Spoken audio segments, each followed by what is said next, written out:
Assalamualaikum warahmatullahi wabarakatuh. Perkenalkan, nama saya Ratu Kairunisa, Prodi Akuntansi Universitas Yaksi. Di sini saya akan menjelaskan tentang statistik parametrik uji ANOVA. Sekitar 1 minggu lalu, saya sudah menjelaskan tentang statistik parametrik uji beda. Perbedaan uji ANOVA dan uji beda terletak pada jumlah kelompok di dalam datanya. Jika uji beda terdapat 2 kelompok data saja, sedangkan uji ANOVA terdapat lebih dari 2 kelompok di dalam data tersebut. Kita akan masuk ke pengertian uji ANOVA. Uji ANOVA merupakan pengujian dengan menganalisis varians. Apabila uji T jumlah sampel yang digunakan adalah 1 atau maksimal 2 sampel, maka pada uji ANOVA sampel atau variabel yang digunakan lebih dari 2. Di sini ada uji ANOVA 1 arah dan uji ANOVA 2 arah. Saya akan menjelaskan tentang uji ANOVA 1 arah terlebih dahulu. Uji ANOVA 1 arah atau one-way ANOVA adalah jenis uji statistika yang digunakan untuk menguji apakah ada perbedaan rata-rata lebih dari 2 variabel yang bersifat bebas satu sama lain. Kita masuk ke contoh kasus untuk uji ANOVA 1 arah.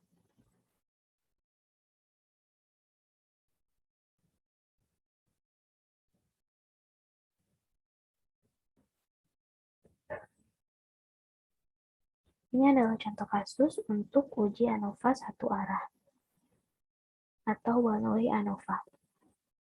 Mahasiswa FKIRC Angkatan 2018 ingin melakukan pengujian efek dari 3 macam merek obat penurun tekanan darah terhadap 3 kelompok pasien. Sebuah penelitian dilakukan dengan mengambil sampel pasien yang dikelompokkan menjadi 3 sesuai dengan merek obat yang diminum, yaitu pasien peminum obat merek X menjadi kelompok pasien 1, obat merek Y menjadi kelompok pasien 2, dan obat merek Z menjadi kelompok pasien 3. Di sini ada keterangannya. Sebuah penelitian dilakukan dengan mengambil sampel pasien yang dikelompokkan menjadi 3 sesuai dengan merek obat yang diminum, yang merupakan 2 variabel yang bersifat bebas satu sama lain. Di sini ada variabel value-nya. Kelompok pasien 1 atau peminum obat merek X. Kelompok pasien 2 atau pasien peminum obat merek Y. Kelompok pasien 3 atau pasien peminum obat merek Z. Di sini ada kelompok pasien 1, kelompok pasien 2, kelompok pasien 3. Sekarang kita akan masuk ke SPSS versi 22. Kita akan menginput datanya dulu untuk contoh kasus one-way ANOVA.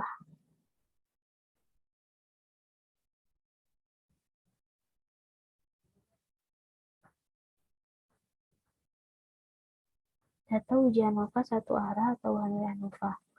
Tinggal kita open.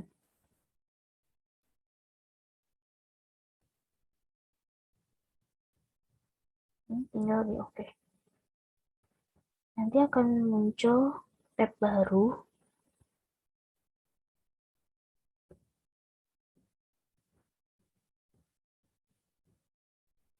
Oke.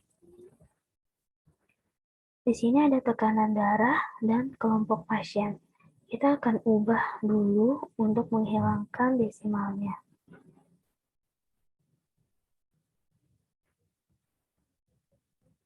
Lalu kalau sudah, di sini ada kelompok pasien 1, kelompok pasien 2, dan kelompok pasien 3.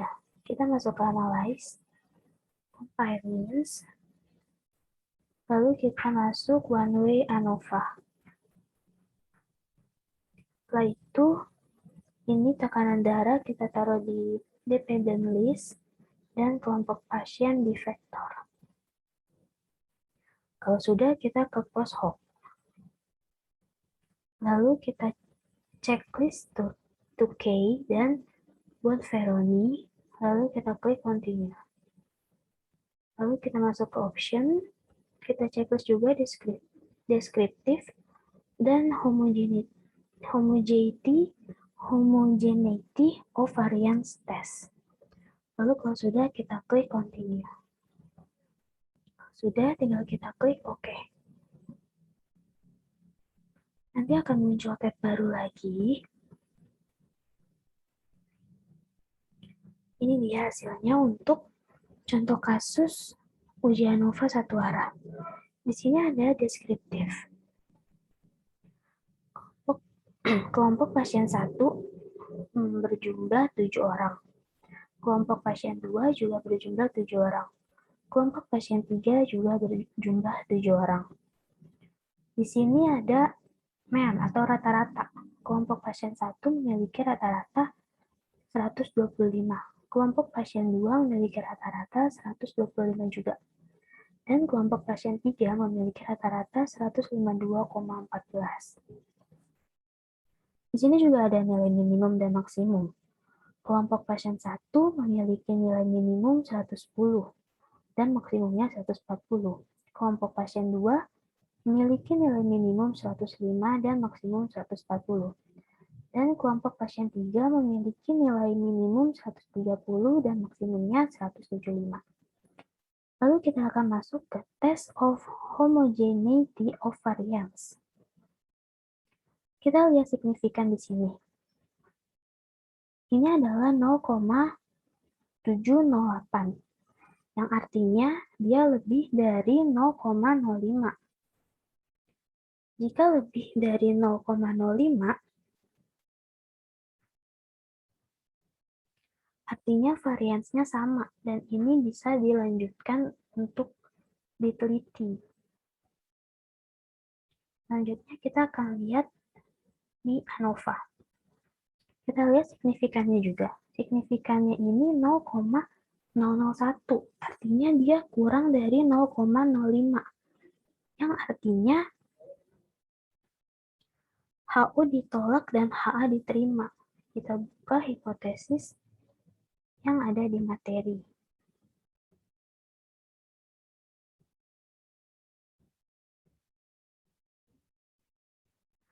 Apabila signifikan kurang dari 0,05, maka HO ditolak dan HA diterima. Yang artinya, rata-rata tekanan darah orang peminum obat X, obat Y, dan obat Z adalah tidak sama atau ada perbedaan. Kita balik lagi ke SPSS. Lalu setelah itu ada post hoc test. Post hoc test ini digunakan untuk mengetahui variabel mana saja yang mempunyai perbedaan signifikan. Di sini ada I kelompok pasien dan J kelompok pasien.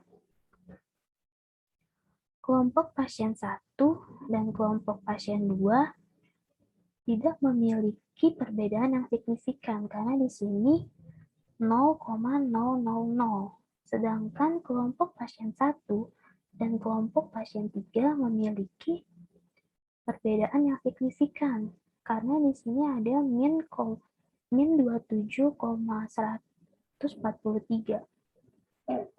Lalu di sini kelompok pasien 2 dan kelompok pasien 1 juga tidak memiliki perbedaan signifikan. Sedangkan kelompok pasien 2 dan kelompok pasien 3 memiliki perbedaan yang signifikan, yaitu min 27,143.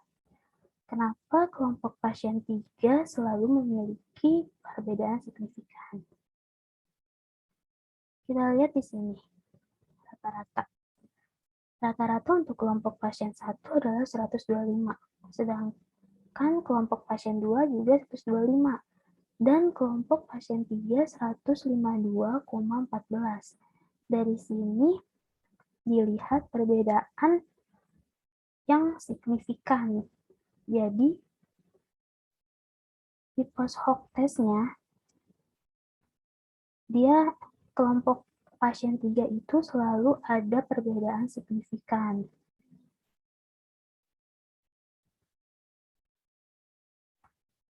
Juga sama untuk Bonferroni, kelompok pasien 1 dan kelompok pasien 2 tidak memiliki perbedaan signifikan yang 0,000. Lalu kelompok pasien 1 dan kelompok pasien 3 memiliki perbedaan signifikan, yaitu min 27,143. Jadi, kelompok pasien 3 itu selalu memiliki perbedaan signifikan karena rata-rata yang dia punya itu berbeda dari kelompok pasien 1 dan kelompok pasien 2. Lalu kita akan masuk ke homogeneous subsets. Kita lihat di sini, kelompok pasien 1 jumlah datanya ada 7. Kelompok pasien 2 jumlahnya ada 7. Dan kelompok pasien 3 juga jumlahnya ada 7.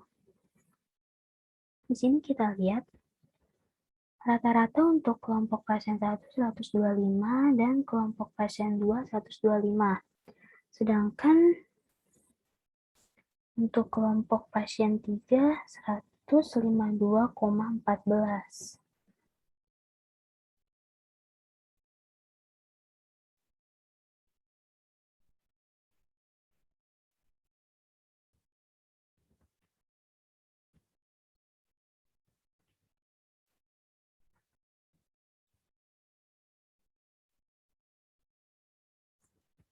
Oke, ini adalah contoh untuk kasus one way atau uji ANOVA satu arah. Sekarang kita akan masuk ke two way ANOVA atau uji ANOVA dua arah. Kita akan lihat pengertiannya terlebih dahulu ya.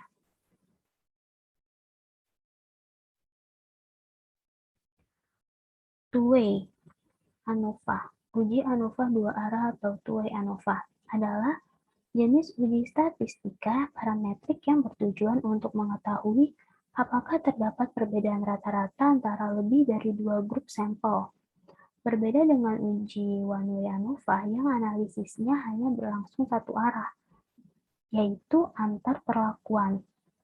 Maka pada uji two-way ANOVA, arah analisisnya berlangsung dua arah, yaitu antar perlakuan dan antar kelompok.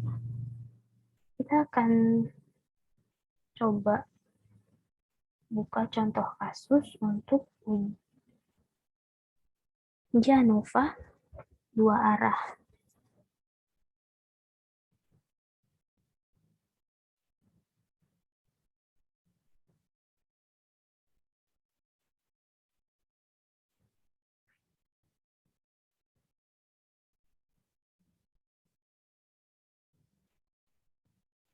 Ini ada data latihan two-way ANOVA. Kita tinggal buka aja.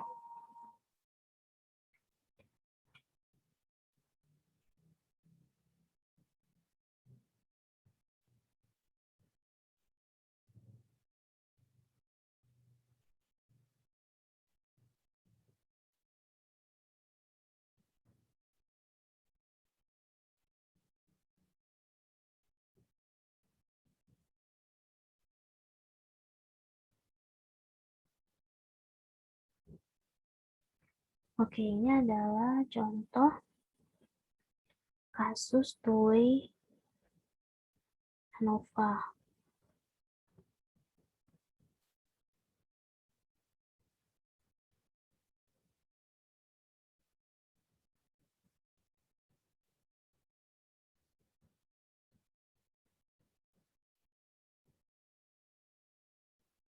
Ini adalah contoh untuk kasus two-way ANOVA atau uji dua arah. Uji ANOVA dua arah. Kita buka ke analyze, lalu general linear model, kita buka univariate. Setelah itu ujian kita taruh di dependent variable. Gender dan pendidikan kita taruh di fixed vector. Kalau udah, kita ke plots. Lalu gendernya kita taruh di horizontal axis, pendidikan kita taruh di separate lines. Lalu kita add. Ada interaksi antara gender dan pendidikan di sini. Kalau sudah, kita tinggal klik continue, lalu kita ke post hoc. Ini kita taruh pendidikan, lalu kita klik OK dan Bonferroni. Lalu sudah, kita klik continue, lalu kita pilih option dulu. Kita pilih gender, pendidikan, lalu interaksi antara gender dan pendidikan. Kalau sudah, kita pilih deskriptif statistik dan homogeneity test. Kalau sudah, kita continue, lalu kita klik OK.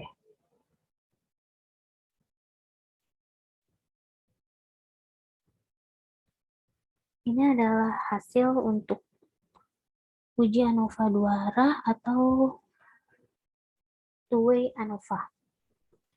Di sini ada gender dan pendidikan. Laki-laki berjumlah 18, perempuan 22.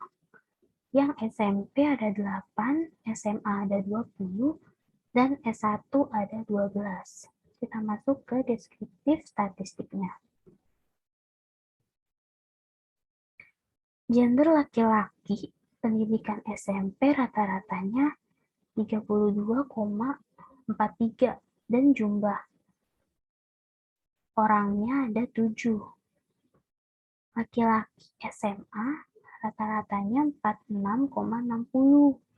Jumlah orangnya ada 5. Laki-laki S1 rata-ratanya 77,83. Jumlah orangnya ada 6. Lalu perempuan untuk SMP rata-ratanya 68. Jumlahnya ada 1. Perempuan SMA rata-ratanya 65,13. Jumlahnya ada 15. Dan perempuan S1 rata-ratanya 69,67. Jumlahnya ada 6 orang.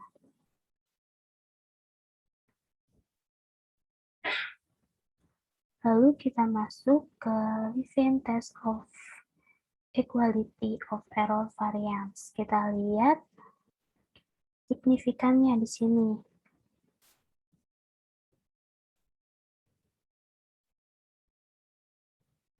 Karena dia di atas 0,05 yaitu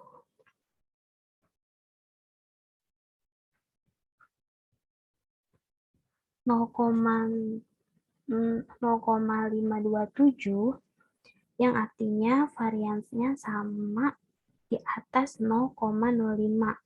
Berarti ini bisa dilanjutkan untuk dianalisis.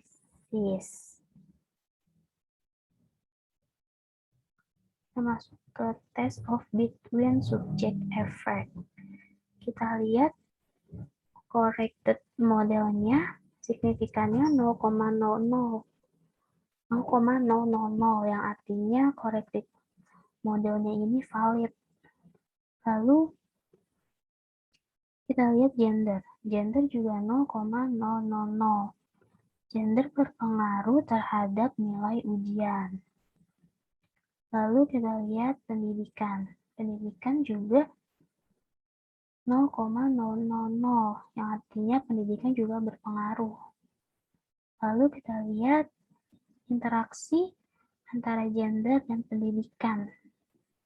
Signifikannya dia 0,003.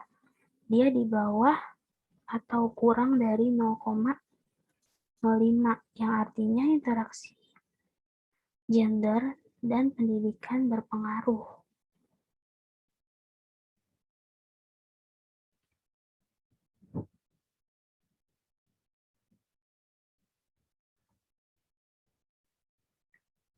Kita lanjutkan.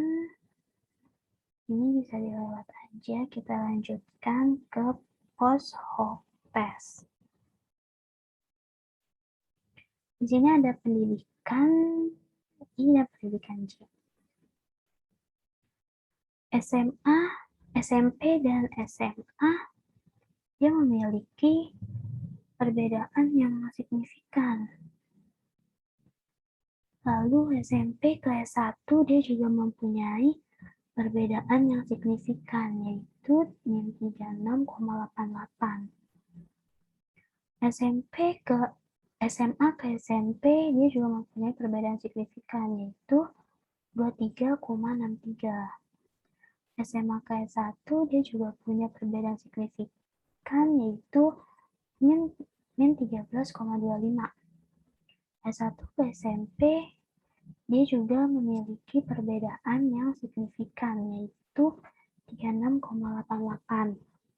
S1 ke SMA memiliki perbedaan signifikan 13,25. Ini juga sama. Pokoknya kalau ada bintangnya ini, artinya dia memiliki perbedaan yang signifikan. Kita lanjut ke homogeneous subsets. Pendidiknya ada pendidikan, ada jumlah. Di sini SMP jumlahnya ada 8. Rata-ratanya 36,88. SMA jumlahnya ada 20, rata-ratanya 60,50. S1 jumlahnya ada 12 dan rata-ratanya ada 73,75. Kenapa di sini ada perbedaan yang signifikan? Karena setiap kelompok ini tiga-tiganya berbeda. Dia tidak sama. Kayak yang sebelumnya, one way itu kan kelompok 1 dan kelompok 2 sama, sedangkan kelompok 3 beda. Jadi kelompok 1 dan 2 dia tidak mempunyai perbedaan signifikan, sedangkan kelompok 3 mempunyai perbedaan signifikan. Kalau di sini, karena tiga-tiganya berbeda, jadi semuanya ini mempunyai perbedaan yang signifikan.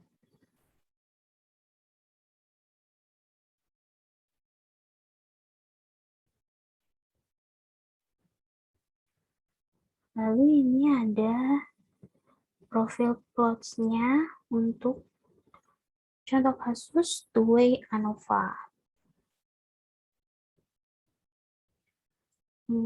Cukup sekian dari saya, kurang lebihnya mohon maaf jika ada kata-kata yang kurang dimengerti atau kata-kata yang salah, mohon dimaafkan. Sekian, wassalamualaikum warahmatullahi wabarakatuh.